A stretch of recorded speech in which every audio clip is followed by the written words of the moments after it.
हाय हाय हाय. मला खूप पॅकिंग करायचंय कारण मी निघाली आहे अंदमानला. मस्त मी आता आंघोळ करून आलेली आहे. पॅक करणं चालू आहे आणि माझ्या कामांसाठी मी बोलवलेलं आहे आदित्य लोणकर. त्याला माझे कपडे इस्त्री करायला लावलेत. मस्त इस्त्री करतो. पार्ट टाइम म्हणून तू हे करू शकतोस बरं का लोण्या. हो बिझनेसच करणार आहे. हिला म्हटलं मी मला माझे कपडे इस्त्री करायचे, ती म्हणली असं नाही, त्यासाठी तुला माझेही कपडे इस्त्री करावे लागते. एक्झॅक्टली. तर या जगात फुकट काही मिळत नाही. पटपट कर रे. जी मॅम साथ हो का 2 मिनिट. मी बोलायला लागली की बाई असं जमा होत आहे तर मी फार बोलणार नाही आहे. नेल्स करते उद्या जायचं आहे तर अंदमानला. आणि इंजिनियर असल्यामुळे सगळ्या गोष्टी आदल्या दिवशीच असतात. इतके दिवस जेव्हा मला वेळ होता तेव्हा मी सोफ्यावरती पडून होते हॉलमध्ये.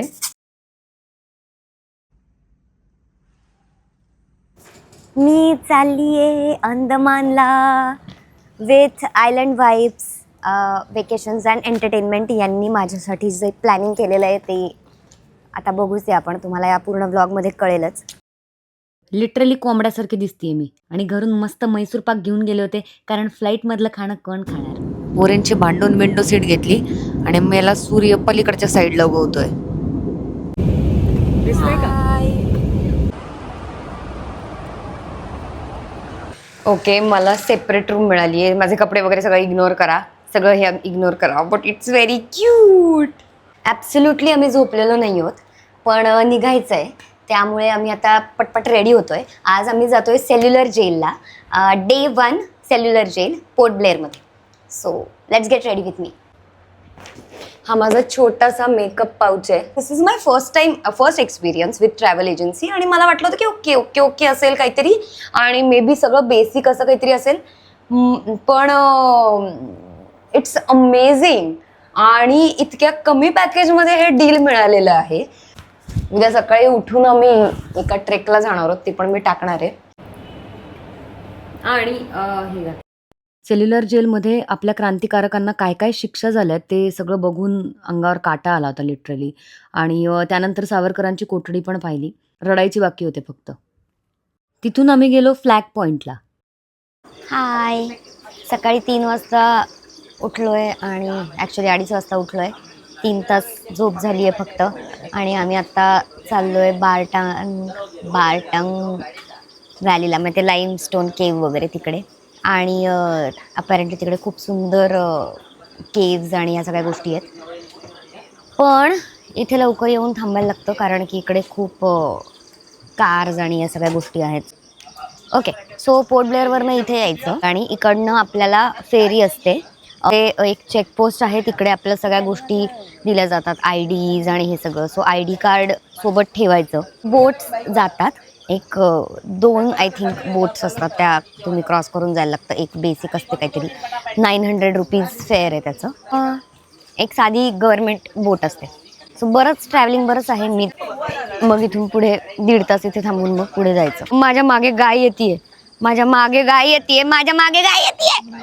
चुलीवरची इडली, चुलीवरच्या भाकरी वगैरे खाल्ल्यात पण चुलीवरची इडली वगैरे जरा इंटरेस्टिंग येते, पण दाखवते मी. हा ट्रायबल एरिया क्रॉस करून जावं लागतं. तिथे शूट करणं अलाउड नसतं. आणि त्यानंतर आम्हाला असे लाईफ जॅकेट वगैरे दिले होते घालायला.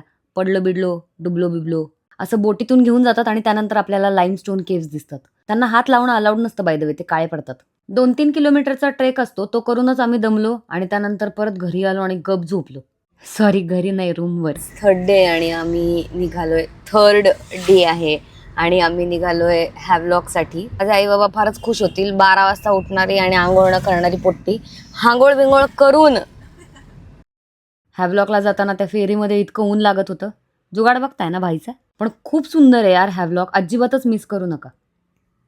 आयलंड वाईब्सवाल्यांनी आमची राहायची सोय इतकी भारी केली आहे हॅव्लॉकमध्ये. पूलवाली रूम, पूलवालं हॉटेल. ओके, आमची रूम आहे.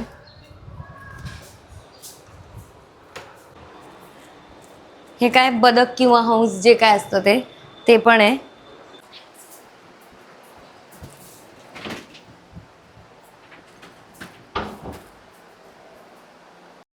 आणि त्यानंतर आम्ही गेलो राधा बीचला. अतिशय सुंदर स्वच्छ बीच. एक साईडला बीच, दुसऱ्या साईडला असं जंगल आहे. ताडाची झाडं आहेत तिथे खूपच भारी यार, मज्जाच आली. आणि ऑफकोर्स फोटोशूट तर करूनच घेतलं ना भाई. खूप गाड्यांचा आवाज अचानक येतो इथे, पण मी आज आली आहे द डाईव्ह मास्टर अंदमान इथे. हॅव्लॉकमध्ये आहे आणि आज आम्ही स्कुबा डायव्हिंग करणार आहोत. आणि मी हिराकाईचा ड्रेस पण घातलाय. जे सूट देतात आपल्याला एक, आणि ते आपल्याला घालायचं असतं आणि तुम्हाला जायचं असतं पाण्यामध्ये.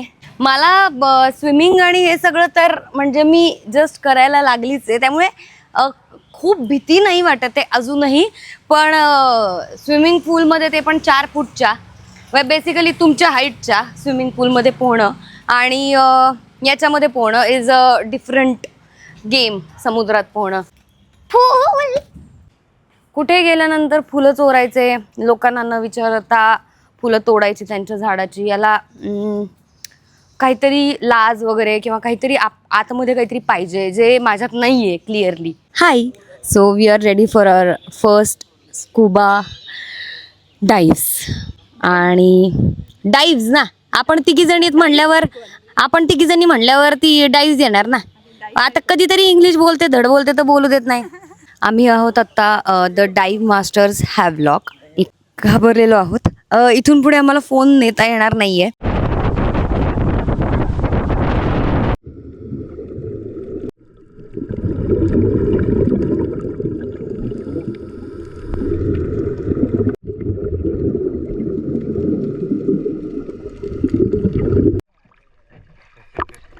आलोय स्कुबा डायव्हिंग करून.